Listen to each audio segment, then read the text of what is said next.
Imagine a world steeped in shadows, where every unexplained illness, every withered crop, every sudden death sparked not scientific inquiry, but terrifying whispers. What if those whispers turned into shouts pointing accusing fingers at you? A woman, in a time when fear was currency and superstition reigned supreme? What would it be like to live in 850, at a time when the very air seemed to hum with ancient beliefs and the terrifying potential for accusations that could shatter your life in the most brutal ways imaginable? Number 12. Death by community fury. In the dark heart of the early medieval period, long before the elaborate witch trials and sophisticated torture devices of later centuries, justice, or what passed for it, was often swift, brutal, and entirely unregulated. For a woman accused of witchcraft in 850, especially if her alleged sorcery was believed to have caused a great catastrophe, a widespread blight on the harvest, a sudden epidemic that swept through the village, or the unexplained death of a beloved child, the most severe punishment could be administered not by a formal court or a legal executioner, but by the Verponity. This was not a legal judgment, nor was it a punishment sanctioned by the nascent legal structures of the Carolingian Empire or the developing church canons. This was raw, unbridled mob violence, fueled by terror, grief, and a desperate need for a scapegoat. Picture a small, isolated village, perhaps nestled deep within a forested valley, its inhabitants utterly dependent on the land for their survival. One season, the crops fail spectacularly. The granaries are empty, the animals sicken, and hunger gnaws at the bellies of the villagers. Panic spreads like wildfire. In such a primal, fear-driven environment, rational thought often yields to desperate superstition. Someone, perhaps an elderly woman living on the fringes of the community known for her knowledge of herbs, or her solitary ways, might be singled out. Her quiet demeanor, her unusual remedies, her very difference could be twisted into evidence of malevolent magic. The accusation would begin as a murmur, then grow into a roar. Perhaps a bereaved mother, crazed with sorrow, would point a finger. Others, driven by fear for their own children, by the gnawing hunger, or by a lifetime of simmering resentment, would join the chorus. There would be no proper investigation, no defense, no appeal. The collective hysteria would reach a fever pitch. A woman, let us call her Elara, might find herself surrounded by faces once familiar, now contorted into masks of hatred and terror. The air would thicken with accusations. She blighted the fields. She cursed our children. She consorts with dark spirits. Punishment would manifest in whatever brutal form the enraged mob could devise. It might involve stoning, a method of execution with ancient roots, where stones, gathered from the fields, would be hurled at the accused until life ebbed away. It could be a beating so severe that the woman would simply succumb to her injuries, her body battered and broken. Sometimes, in a grim echo of ancient practices, she might be dragged to a nearby river or lake, weighted down and drowned. A crude form of ordeal turned into an execution. The intent was not to test guilt or innocence, but to utterly eradicate the perceived source of evil, to cleanse the community through extreme violence. Elara, overwhelmed by the suddenness of the onslaught, would likely experience a terror beyond comprehension. The betrayal of her neighbors, the absolute abandonment, the sheer physical pain as blows rained down upon her, would be unfathomable. Her pleas, her cries of innocence, would be drowned out by the frenzied shouts of the crowd. There would be no escape, no mercy. Her death would be a public spectacle, a raw, visceral act, designed to demonstrate the community's desperate resolve against the unseen forces they believed threatened them. Historians who study this early medieval period, a time often called the Dark Ages for its scarcity of detailed written records, understand that such instances of mob justice, though perhaps not formally documented as witch executions when legal frameworks were rudimentary and, Local lords or nascent church authorities held limited sway over the superstitious fears of isolated communities. The line between communal outrage and summary execution blurred. The fear of magic, of unseen forces, was profoundly real. It was a time when the devil was a tangible presence, and witches were believed to be his earthly agents. For a woman caught in the terrifying vortex of such accusations, death by community fury was not a hypothetical threat, but a horrifying reality, a testament to the brutal consequences of fear unbound in a world struggling to find order amidst chaos. It was the ultimate eradication, a final, terrifying end to a life deemed dangerous by those consumed by panic. Number 11. Near-lethal mob violence.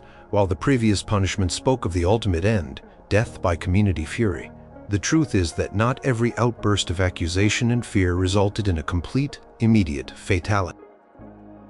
Often, the brutal fervor of a mob might lead to a near-lethal beating, a sustained assault that left a woman broken, crippled, and barely clinging to life. This form of punishment was equally terrifying in its raw, unregulated nature, and perhaps even more insidious, as it condemned the victim to a life of perpetual suffering and ostracization, an agonizing existence that might even be worse than a quick death. Imagine a woman named Bregda, living in a small Germanic settlement during the Carolingian era. She is known for her knowledge of local herbs and roots, remedies passed down through generations. In a time when professional healers were rare and medical knowledge rudimentary, such women were often the first recourse for the sick. But when a mysterious illness sweeps through the settlement, causing children to sicken and die, the community's gratitude for Bregda's past help curdles into suspicion. Whispers begin, "She knows too much." Her remedies sometimes fail. What if her power comes not from God, but from somewhere else? The fear escalates. Someone points out that Bregda's black cat often sits by her hearth, a perfectly normal companion, but now viewed as a familiar, a demonic helper. A child, delirious with fever, babbles incoherent words which are instantly interpreted as a curse uttered by Bregda. The air grows thick with paranoia. One evening, a group of men, emboldened by alcohol and collective hysteria, descend upon Bregda's small cottage. They are not acting under any legal authority. There is no scroll, no seal, no judge. Their only mandate is the primal fear that grips their hearts. Bregda would hear them approaching. The guttural shouts, the heavy footsteps, panic would seize her. Perhaps she would try to barricade her door, but it would be futile against the strength of many. They would burst in, their faces contorted by a terrifying blend of fear and righteous anger. The violence would be immediate and overwhelming. She would be dragged from her home, pummeled with fists, kicked with heavy boots, sticks, rocks, anything at hand would become weapons. Her cries would be ignored, her pleas for mercy met with more blows. This was not a measured punishment. It was an outpouring of collective terror and rage. Bregda would feel her bones crack, her flesh tear. She would taste blood, dirt, and the bitter tang of despair. The intention might not be to kill her outright, but to drive the evil out, to teach her a lesson, or simply to vent the pent-up fear and frustration of the community that felt powerless against unseen forces. The assault would continue until the perpetrators, exhausted or sated by their brutality, eventually dispersed, leaving her battered and broken, perhaps bleeding profusely, barely conscious, lying in the dirt outside her ruined home. If Bregda survived, she would be permanently marked, not just by her physical injuries, a limp, a disfigured face, internal damage that would plague her for the rest of her days, but by the indelible brand of suspicion. She would be an outcast, a pariah, a living testament to the community's capacity for savagery. No one would tend to her wounds. No one would offer food or comfort. Her survival would be a cruel irony, condemning her to a lonely, painful existence, forever looking over her shoulder, forever an object of fear and loathing. Historians, studying early medieval society, a period characterized by deep religious belief intertwined with strong pagan remnants. Often note that localized, unofficial acts of violence were common responses to perceived threats. When official justice systems were nascent and sometimes distant, communities often took matters into their own hands. A woman accused of witchcraft, believed to wield malevolent power, could easily become the target of such uncontrolled violence. Near-lethal mob violence, therefore, stands as a chilling reminder of the raw, brutal reality of fear and superstition in 850, at a reality where survival could sometimes be a worse fate than death itself, leaving a woman crippled, isolated, and forever haunted by the terror she endured. Number 10. The ordeal of the cold water. While the formal, widespread use of the cold water ordeal, specifically for witchcraft accusations, gained prominence much later in the High Middle Ages and beyond, forms of divine judgment through physical trials were certainly present in the early medieval period. In 850, though perhaps not uniformly applied to witchcraft across all regions, a desperate and terrified community lacking any sophisticated legal mechanism for dealing with perceived sorcery might resort to such a method as a last resort, believing it to be a way for God to reveal truth. This was not a punishment in itself, but a terrifying means of determining guilt, with failure leading directly to dire consequences, often death. Imagine a woman named Isolde, living in a small village perpetually on edge due to a string of misfortunes, livestock dying mysteriously, wells drying up, children falling ill with a strange wasting sickness. The village elder, a man of strong faith but deeper superstitions, declares that only divine intervention can reveal the source of their woes. He proclaims that the water will speak the truth, drawing on ancient beliefs in sacred waters and the emerging Christian idea of God's judgment. Perhaps because she possessed an unusual knowledge of the forest, or perhaps simply because she was an outsider, becomes the focus of their fear. She would be seized and brought to the nearest body of water, a deep pond, a cold stream, or even a dugout pit filled with icy water. Her hands would be bound to her feet, often with a rope. This was to prevent her from swimming or using her limbs to stay afloat, ensuring that any movement would be seen as an attempt to fight the water's judgment. The ordeal's twisted logic was horrifyingly simple. If the accused sank, the pure water accepted her, signifying her innocence. If she floated, the water, being pure, rejected her as impure and therefore guilty. Isolde would be stripped. A further act of humiliation and dehumanization, the cold, biting wind would whip against her exposed skin. Her heart would pound with a terrifying mixture of fear and adrenaline. The villagers, silent or murmuring prayers, would watch their faces, a mixture of dread and morbid fascination. Then, with a sudden shove, she would be pushed or dropped into the freezing water. The shock of the cold would be instantaneous and excruciating. Her lungs would constrict, her body would seize, the binding ropes would pull her down. She would fight for breath, for buoyancy, her instincts screaming for survival. But every struggle, every desperate gasp for air, would be perceived as a sign of guilt. If she floated, even for a moment, buoyed by trapped air in her clothes or the sheer terror-induced rigidity of her muscles, it would be interpreted as the water rejecting her, her body proof of her evil. The ordeal of the cold water was designed to be terrifyingly effective. If she sank quickly enough, she might be pulled out, half drowned, but deemed innocent. Trauma, the near drowning, the public humiliation, would leave an indelible mark. And even then, innocence determined by ordeal did not guarantee a return to full community acceptance. Suspicion once planted rarely withered entirely. More often, if she floated, she would be dragged out, proclaimed guilty, and then face the direct consequences of that judgment, often death, perhaps by burning or hanging, or simply being left to die from exposure or further mob violence. The ordeal itself was the gateway to a more severe punishment, a terrifying trial where the very act of survival could be interpreted as a damning condemnation.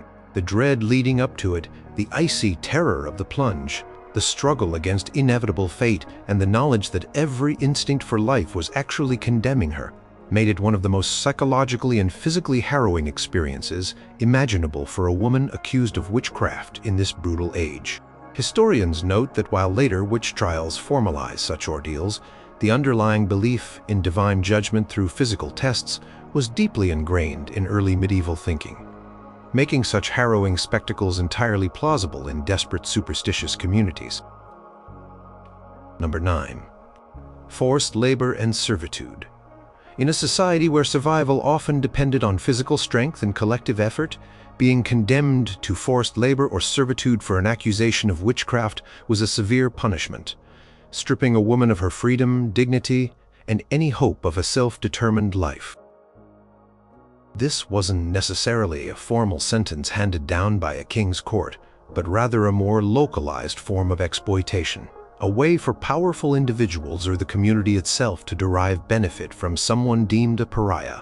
In 850, and when slavery still existed in various forms across Europe, particularly chattel slavery and debt bondage, a witchcraft accusation could easily tip a vulnerable woman into a life of perpetual servitude.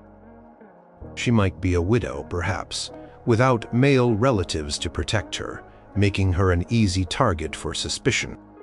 When a series of inexplicable misfortunes befalls a powerful local lord or a wealthy family in the vicinity, perhaps their livestock fall ill, or their manor is struck by a fire that seems to defy explanation, a Thelflad, perhaps already eyed with suspicion due to her independence or her perceived strangeness, might be accused of invoking curses.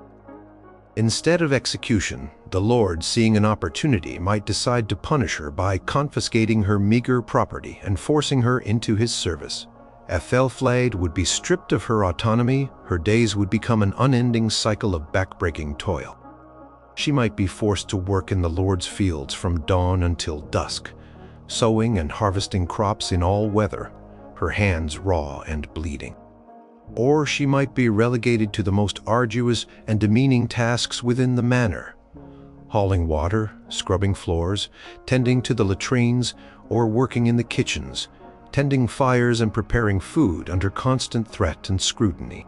Her food would be meager, her sleeping place a corner of a cold, damp outbuilding. Little better than a stable, the physical strain would be immense. Early medieval agriculture was brutal, relying entirely on human and animal power.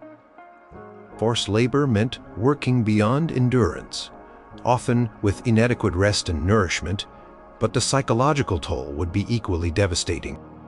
A Thelflad would be a slave in all but name, constantly monitored, always under suspicion. Every mistake she made, every moment of perceived laziness, could be met with blows or further deprivation. She would be an object of fear and contempt, her very presence a constant reminder of the accusation that condemned her. Other servants or laborers would likely shun her, fearing that any association with a witch might bring misfortune upon themselves. She would have no rights, no possessions, no voice. Past life, her identity, her very humanity would be systematically stripped away. Her body would become an instrument of labor, her mind a prison of despair. She would be expected to work until she dropped, and when her body finally failed, she would simply be discarded, her life deemed worthless. Historians note that while formal legal systems were developing in the Carolingian era, local power structures, the influence of lords and wealthy landowners, often dictated the fate of the vulnerable. A woman accused of witchcraft, lacking powerful protectors, could easily be exploited in this manner. Such servitude provided the lord with free labor and the community with a visible scapegoat without the messy repercussions of an outright execution. Forced labor and servitude therefore represented a living death, a punishment that ground a woman down physically and spiritually, reducing her to a mere tool, forever bound by the chains of accusation and fear in the unforgiving world of 850 AD. Number 8. Brutal forms of exorcism and cleansing. In 850 CAD, the Church was a burgeoning power deeply influential in people's lives. While official Church doctrine on witchcraft was still evolving and often condemned the belief in witches more than the witches themselves, the fear of demonic influence was pervasive. For a woman suspected of witchcraft, particularly if her behavior was erratic, her appearance unusual, or if she claimed to have visions or speak to unseen entities, she might not be deemed simply evil, but possessed by a demon. In such cases, the punishment would not be an execution, but a terrifying and often brutal process of exorcism or cleansing meant to drive out the perceived evil spirit. Imagine a woman named Sinathrith, who, after a severe fever, began speaking in strange tongues, having vivid dreams, and exhibiting unusual strength. In a time before medical understanding of mental or neurological conditions, these symptoms would be immediately attributed to demonic possession, or worse, to a pact with dark forces. The local priest, or perhaps a traveling holy man, known for his piety, would be called upon. His intention from his perspective would be to save Sinathrith's soul, but the methods could be horrifically damaging. The exorcism would begin with prayers and blessings, but if these failed to produce the desired effect, the methods would escalate.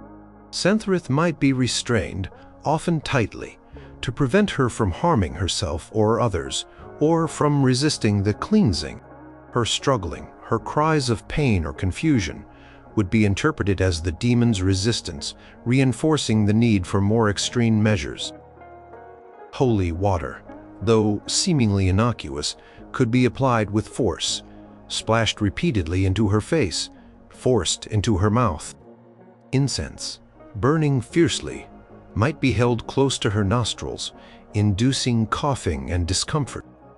Loud chanting prayers, sometimes accompanied by the rhythmic beating of staffs or hands, would be shouted into her ears, designed to disorient and overwhelm the demon.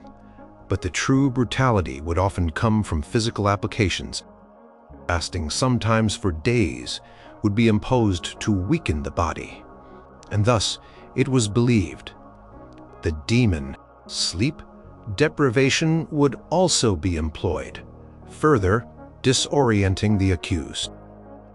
There might be painful flagellations, beatings with whips or rods believed to physically drive out the evil spirit from the body. The logic was that the pain inflicted upon the body was felt by the demon within, compelling it to depart. These beatings could be severe, leaving deep welts and cuts, inflicting internal injuries. Sinathrith's ordeal would be a prolonged nightmare of physical torment and psychological terror. She would be starved, deprived of sleep, screamed at, beaten, drenched in icy water or holy water, and subjected to constant pressure and fear. Her cries would be ignored, her pleas for mercy dismissed as the demon's deception. The process could last for days, weeks, or even months, until she was utterly broken, her spirit crushed, her body ravaged.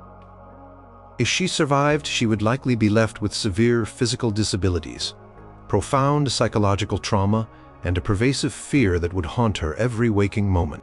Her mind might be shattered, her personality altered beyond recognition. Historians studying the early church and medieval beliefs acknowledged that while torture was not formally codified for witch trials until much later, the treatment of the possessed could be incredibly harsh. Clerics, acting out of genuine belief and a perceived duty to God, might inflict terrible suffering under the guise of spiritual healing. These brutal forms of exorcism and cleansing were not intended to kill, but they often came perilously close, leaving a woman a shattered shell of her former self, a living testament to the terrifying power of faith and fear intertwined in 850 AD. Number 7. Crude imprisonment and confinement for a woman accused of witchcraft in 850. And even if she avoided the immediate wrath of a mob or the brutal cleansing of an exorcism, she might still face a grim fate. Crude imprisonment and confinement. This was not the organized, purpose-built prison system of later centuries. In the early medieval period, A prison for a common person accused of a serious crime, including witchcraft, might be nothing more than a cellar, a deserted hovel, a locked stable, or a hastily constructed pit. It was a place of isolation, deprivation, and intense psychological torment. Imagine a woman named Ingrid living in a relatively prosperous rural community who, through no fault of her own, draws the suspicion of the local reeve or a powerful landowner. Perhaps a sudden plague among their cattle is attributed to her, or a lingering illness in the Lord's family is blamed on her alleged sorcery. Lacking the authority or inclination for an immediate execution, the reeve decides to secure Ingrid while awaiting judgment, or a more formal inquiry, which might never come. Ingrid would be seized and dragged away to a makeshift dungeon. This could be a dark, windowless cellar beneath a granary, its earthen floor cold and damp, or perhaps a small enclosed space, barely large enough to stand or lie down, originally intended for storing tools or grain. There would be no proper ventilation, no light save for the occasional flicker of a torch brought by a guard, or a sliver of weak daylight filtering through a crack in the wall. The air would be thick with the stench of damp earth, stagnant water, and human waste. The confinement would be absolute. Ingrid would be alone, utterly cut off from the world. The silence would be broken only by the scurrying of rats, the drip of water, or the distant sounds of life outside that she was no longer a part of Rien. Meals would be meager often, just crusts of stale bread and a little water, barely enough to sustain her. There would be no sanitation, no proper bedding, just the cold, hard ground. She would be exposed to the biting cold of winter and the oppressive heat of summer, her body racked by discomfort. The psychological torment would be profound. Days would bleed into nights, unmarked by the sun. The isolation would be soul-crushing. Ingrid would have nothing but her own thoughts, thoughts that would inevitably turn to despair. She would wonder about her family, her home, her fate. She would replay the accusations, the fearful faces, the injustices. The fear of what was to come, or whether anything would ever come, would gnaw at her sanity. Without human contact, without activity, without even a sense of time, her mind could easily begin to unravel. Physical ailments would quickly set in. Her muscles would atrophy from disuse. Her bones would ache from the cold and the hard ground. She would suffer from hunger, thirst, and the onset of disease. From the unsanitary conditions, skin sores, infections, and debilitating fevers would be common. If she was fortunate, her ordeal would end quickly. But if she was forgotten, or if her accusers simply left her there to rot, her confinement could stretch for months, even years, slowly consuming her until her body failed alone in the darkness. Historians acknowledge that, while proper prisons were rare in 850, and methods of holding and isolating accused individuals certainly existed, often in the basements of lordly manors, churches, or communal buildings. For a woman accused of witchcraft, perceived as dangerous and potentially possessing malevolent powers, secure confinement, however crude, would have been a logical first step for authorities or communities seeking to contain the perceived threat. Crude imprisonment, therefore, was not merely a holding pattern. It was a punishment in itself, a slow, agonizing process of physical and mental decay, stripping a woman of her very essence in the dark, isolated corners of early medieval society. Number 6. Destruction or confiscation of property. In a society where land and material possessions were the very foundation of survival and social standing, the destruction or confiscation of a woman's property upon an accusation of witchcraft was a devastating blow, often leaving her utterly destitute and stripped of any means to sustain herself. This was a form of economic warfare designed to break the accused and ensure her complete dependence or eradication.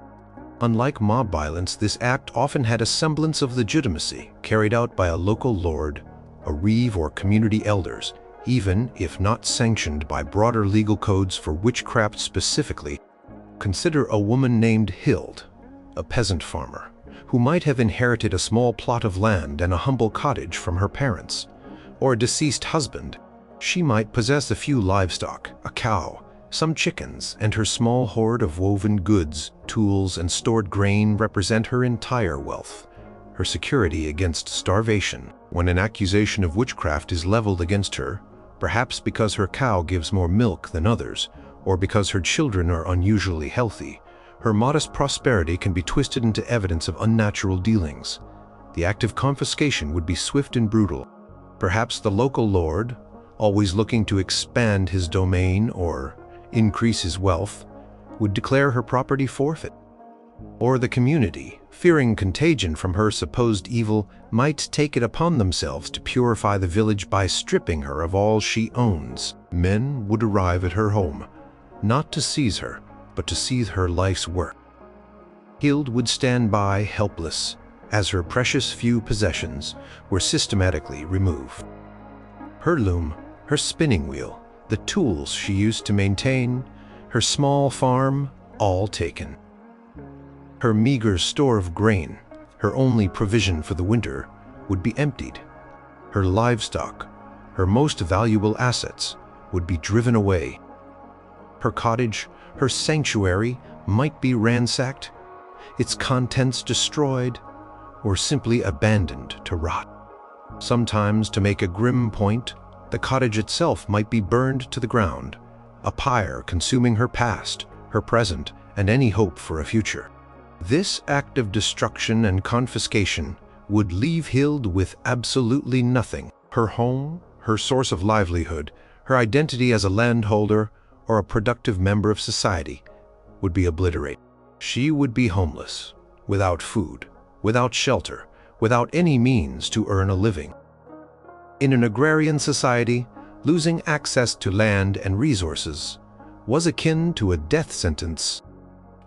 Without the ability to cultivate, to spin, to trade, she would become utterly dependent on charity, a charity that would be scarce if not entirely absent. For someone branded a witch, the psychological impact would be profound. Hild would not only mourn the loss of her material possessions, but the violent erasure of her life's work and her very place in the world.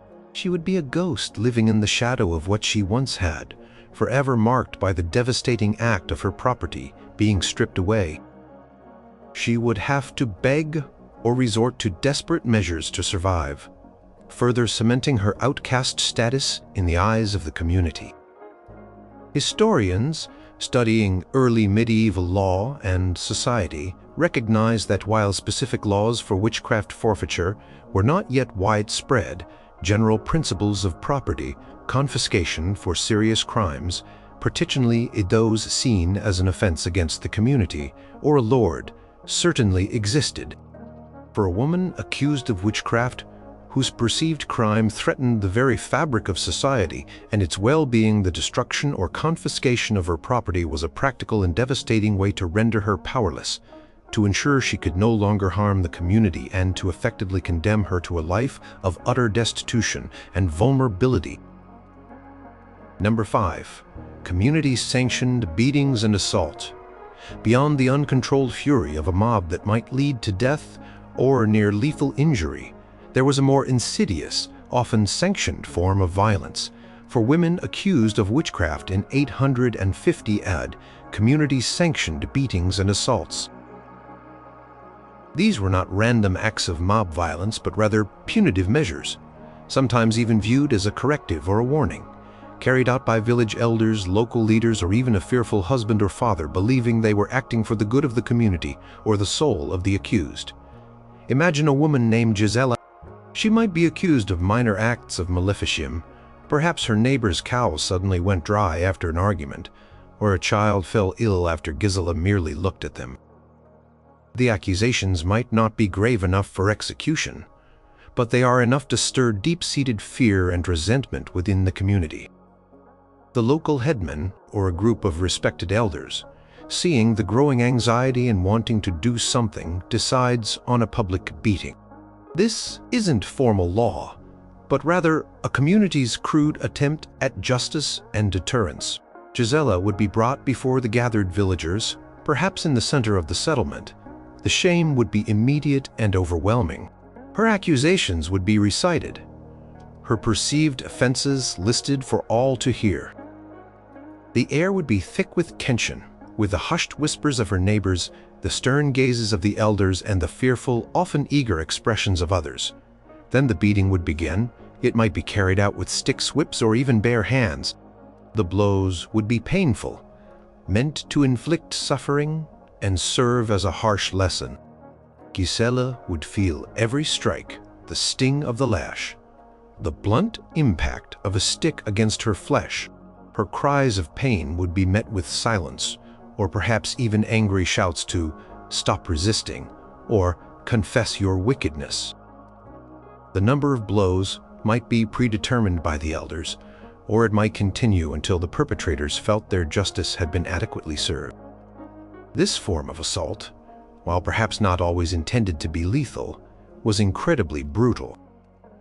Gisela would likely suffer severe bruising, lacerations, and potentially broken bones. Internal injuries were a real risk. The physical pain would be immense, but the public humiliation would be equally devastating. To be beaten in front of her community, her friends, her family, would strip her of all dignity and standing. She would be reduced to an object of fear and contempt, her body a canvas for the community's collective fear and rage. After the beating, Gisela would be left injured and exposed, with little to no care for her wounds. She would hobble back to her home, if she still had one. A pariah in her own village, her physical injuries might heal, but the scars on her spirit would remain. She would live in constant fear of a repeat performance, of further accusations, of the ever-present threat of violence lurking beneath the surface of communal life. She would be an object lesson for others, a living warning of the dangers of stepping outside the strict, unwritten rules of community behavior. Historians who examine early medieval societies, where formal policing and legal systems were rudimentary, acknowledge that communities often resorted to such direct, physically punitive measures to enforce social order. For a woman accused of witchcraft, seen as a direct threat to the community's well-being and its very soul, community-sanctioned beatings were a chillingly plausible reality. They were a visible, brutal manifestation of collective fear, a terrifying demonstration of how quickly suspicion could escalate into sanctioned violence, leaving a woman physically scarred and irrevocably broken in the harsh world of 850 AD. Number 4. Deprivation of sustenance and shelter. In the stark, precarious world of 850 AD, where every meal was hard-won and shelter was essential for survival against the elements, the deliberate deprivation of sustenance and shelter was a particularly cruel and often deadly form of punishment for a woman accused of witchcraft. It was a slow, agonizing death sentence delivered by the community, not through a single act of violence, but through a calculated withdrawal of the very means of life. This was an informal, yet deeply effective way to ensure a perceived witch simply faded away. Imagine a woman named Malis. She might be a newcomer to a village, or perhaps an older woman whose family has died out, leaving her vulnerable. When illness or misfortune strikes the villagers, fueled by fear and superstition, turn their suspicions to Malis. They might not be ready for outright violence, but they agree on a silent form of condemnation. Malis would wake one morning to a new reality. Her neighbors, who once exchanged greetings or shared a meager meal, would now avert their gaze. The farmer who once allowed her to glean fallen grain from his fields would now turn her away with harsh words. The baker would refuse to sell her bread, citing bad luck if her coins touched his hands. If she attempted to draw water from the communal well, others would step back, leaving her to thirst. Her small garden, if she had one, might be trampled or its harvest stolen. The deprivation would be relentless. Malis would find herself unable to buy or barter for food. Her requests for aid would be met with stony silence or outright hostility. She would go hungry, her body weakening by the day, thirst would become a constant, tormenting companion. Sleep would be restless and cold, as no one would offer her a warm corner by a hearth or even a dry spot to rest. If she had a dwelling, it might be vandalized, its roof torn, its door left open to the elements, making it uninhabitable. She would be forced to wander an outcast, perpetually seeking scraps of food or a protected place to sleep, but finding only fear and rejection wherever she went. The children would mock her, throwing stones. The adults would glare, spitting on the ground as she passed. Every face she met would be a mirror reflecting her new, terrifying status as a pariah. The physical effects would be devastating. Melissa's body would slowly waste away from starvation and dehydration. She would become weak, disoriented, susceptible to illness. Her skin would grow pallid, her eyes sunken. The cold of night and the heat of day would take their toll, leading to hypothermia or heat stroke. Without food, without warmth, without shelter, her chances of survival would dwindle rapidly. The psychological impact would be equally harrowing. Melis would experience extreme isolation, the profound agony of being utterly rejected by her own kind. She would grapple with intense fear, despair, and confusion. Why were they doing this? What had she truly done? Her mental state would deteriorate under the constant pressure of hunger, cold, and the crushing weight of utter abandonment.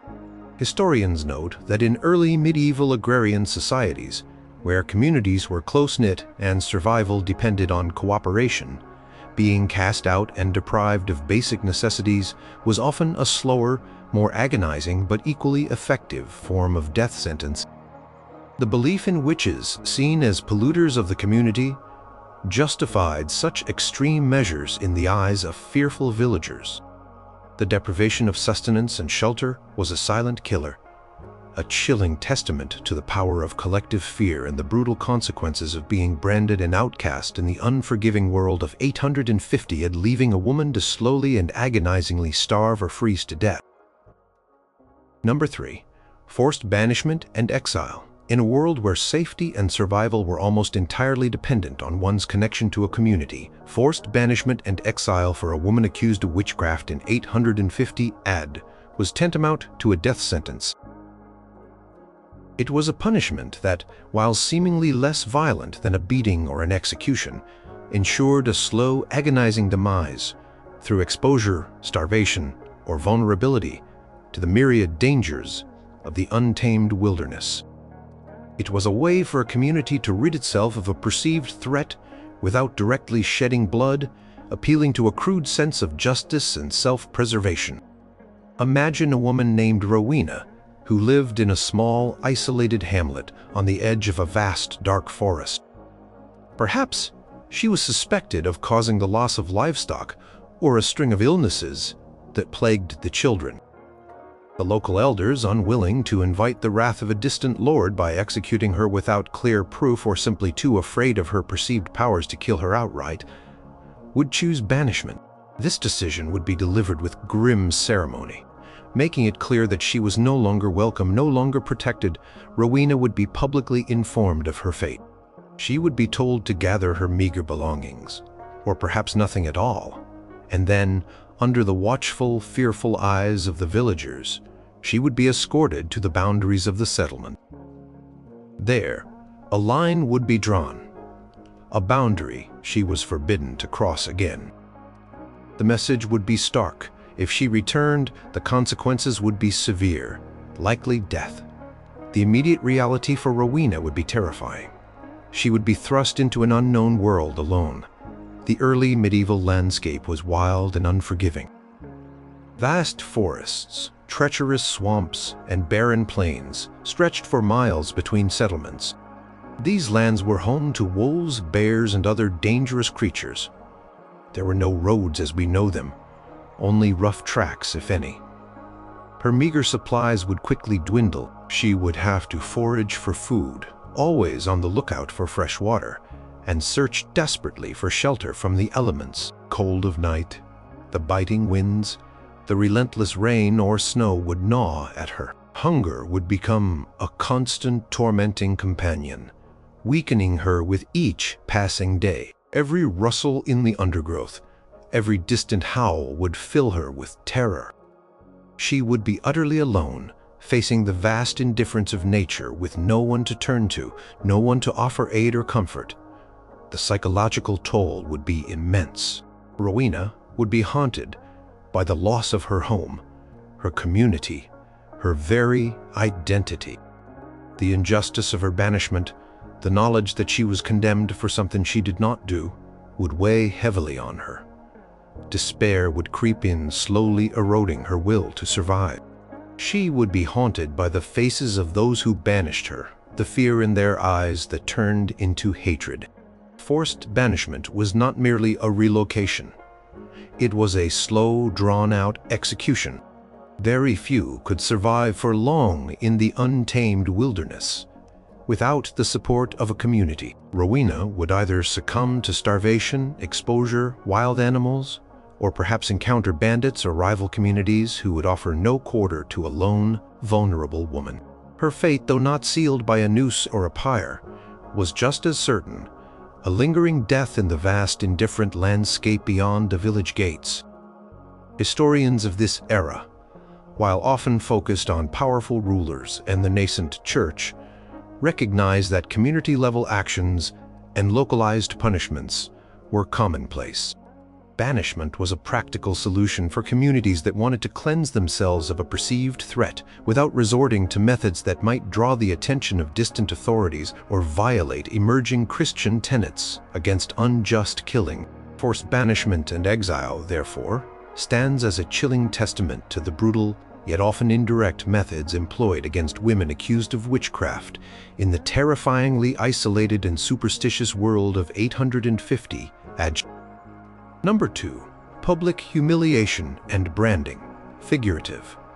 In a world where honor, reputation, and social standing were paramount, the public humiliation and metaphorical branding of a woman accused of witchcraft in 850 AD was a severe punishment that could effectively destroy her life without laying a single hand on her. While not involving a literal hot iron brand for witchcraft in this early period, which became more common later for other crimes, the social mark was equally indelible, leading to permanent ostracism and a life of profound degradation. It was a punishment that aimed to break a woman's spirit and condemn her to a living death within her own community. Imagine a woman named Elara, whose reputation for healing was twisted into a reputation for harming. Perhaps she tried to cure a sick child, and the child died. Or maybe she was merely outspoken, or too independent for the tastes of her patriarchal community. An accusation, whispered at first, then shouted quickly, gains traction. The community leaders, perhaps a village elder or a local reeve, decide that Elara must be publicly shamed to cleanse the community of her perceived evil and to serve as a warning to others. Elara would be dragged to the village square or perhaps to the steps of the local chapel, the most public place available. Her head might be shorn, a symbol of shame in a time when a woman's long hair was a sign of her dignity and status. She might be forced to wear a distinctive ragged garment, or perhaps some crude symbol of her perceived wickedness like a wreath of thorns or an animal's bones. Her face would be exposed to the glares and jeers of the crowd. The accusation would be shouted aloud for all to hear, her supposed misdeeds recounted in exaggerated detail. People would spit at her, throw dirt or rotten food. Children, mimicking their parents, might hurl insults. She would be compelled to stand there for hours, enduring the relentless psychological assault, the relentless degradation. Every eye would be a weapon, every whisper a blow. She would feel the weight of their fear, their revulsion, their self-righteous anger. This public spectacle was designed to strip Elara of her humanity, to break her spirit, and to irrevocably mark her as an outcast. It was a form of social execution, a ritualistic tearing apart of her identity. After the public shaming, she would be branded in the minds of everyone she knew. That figurative brand would be a mark of suspicion and fear that would follow her for the rest of her days. Her life would become a living hell of isolation. No one would sit with her at communal meals. No one would trade with her.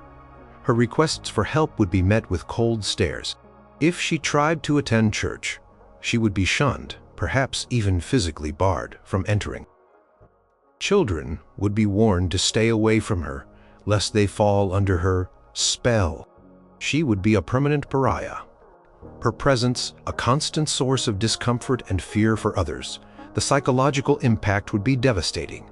Elara would be consumed by profound loneliness, shame, and despair. She would live in constant fear of further accusations, further humiliation, or outright violence. Her sense of self would be utterly shattered. She might become withdrawn, afraid to speak or even look at anyone. Her life would be a desolate existence, marked by the scorn and rejection of everyone around her, a constant reminder of the day she was publicly stripped of her dignity and branded a witch. Historians studying early medieval societal norms understand the immense power of public shame and the destructive force of reputation.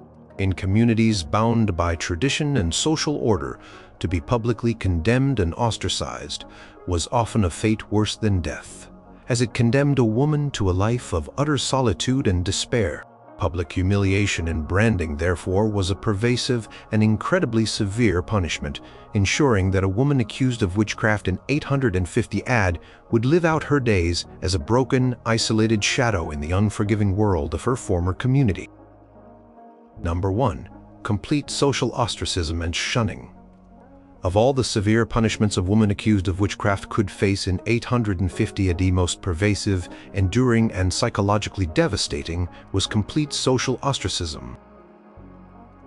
While lacking the immediate violence of a mob or the physical pain of torture, this punishment was a living death, a slow, agonizing erasure of a person's existence within their own community. In a time when individual survival depended entirely on communal bonds, to be utterly cut off, ignored, and feared by everyone was a fate more terrible than many forms of physical suffering. Imagine a woman named Gifu. She might be an herbalist, a midwife, or simply a woman with a strong personality or an unusual appearance. When a series of misfortunes afflicts the village, perhaps a difficult childbirth goes wrong, or a beloved animal falls ill, the fearful whispers inevitably turn to Gifu. No formal accusation might even be necessary. The rumors alone are enough. Slowly, subtly, an invisible wall begins to rise around her. It begins with averted gazes. When Gifu walks through the village, people who once offered a smile or a greeting now look away, their faces hardening into masks of fear or disdain. She might approach the communal well for water, and others already there will finish their tasks quickly and leave, abandoning the well to her presence. No one will offer her a seat by the fire on a cold evening or share a meal. Her children, if she has any, would also be shunned, finding themselves isolated from their playmates, bearing the burden of their mother's alleged sins. The shunning would extend to every aspect of her life. No one would trade with her, denying her access to goods and services essential for survival. If she sought work, she would be refused. Her small patch of land, if she possessed one, might be left untended, as no one would help her cultivate it, and anyone she hired would soon abandon the task under community pressure. Her home, once a part of the village, would become an isolated island, its doorway perhaps marked with protective symbols by fearful neighbors. The silence would be deafening. Gifu would live in a world where she could see, hear, and smell the life of her community, but could not be a part of it.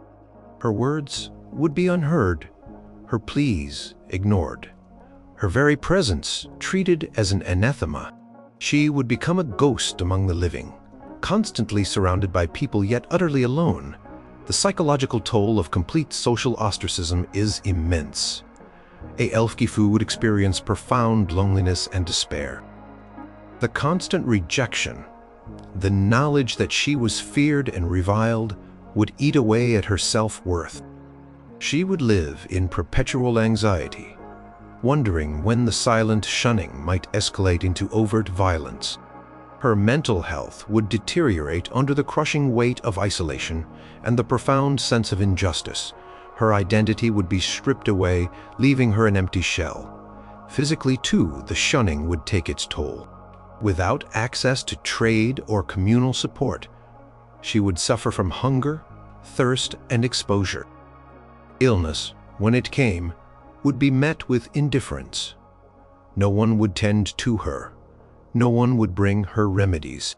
She would be left to suffer alone her eventual demise, a quiet, unremarked event that the community would likely welcome as a form of purification. Historians often emphasize the profound social bonds that characterized early medieval communities. To be cast out from this web of interdependence was a sentence far more comprehensive than any physical punishment. It attacked a woman's very right to exist, her place in the social fabric, and her ability to sustain herself. Complete social ostracism and shunning, therefore, was the most insidious and ultimately devastating punishment for a woman accused of witchcraft, in 850 at transforming her into a non-person, a pariah destined to wither and die in the shadow of the very community that condemned her through its pervasive,